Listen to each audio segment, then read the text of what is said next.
పరీక్షలకు ముందు ఆందోళన అనేది చూడు, మీకు ఇందాక చెప్పిన కొన్ని సందర్భాల్లో సరిగా ఆకలి కాకపోవడం కానీ, కొద్దిగా నిద్రావస్థ స్థితిలో మార్పులు రావడం కానీ, చిన్న విషయాలు చిరాకు పడడం కానీ, ఏకాగ్రత లోపం రావడం కానీ జరుగుతుంటాయి. అది దానివల్ల ఏమవ్వాలి, ఒక వ్యక్తి అంటే attention concentration span of attention పెరగాలి.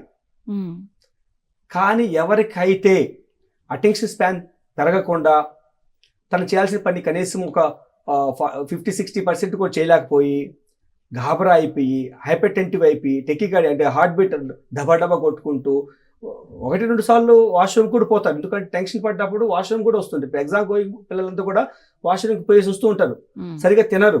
ఇవన్నీ కూడా యాంటిసిపేటెడ్ యాంగ్జైటీ సిమ్టమ్స్. ఇప్పుడు ఎగ్జామినేషన్ ఫియర్ వల్ల జరుగుతాయి.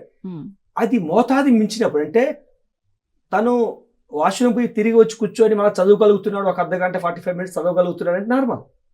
అప్పుడు కూడా చదవలేకపోతున్నాడు, అది కూడా తను ఏకాగ్రత కుదరకనపోతుంది, డిస్ట్రాక్ట్ అయిపోతున్నాడు, చిరాకు పడుతున్నాడు అంటే అది మానసిక సమస్య.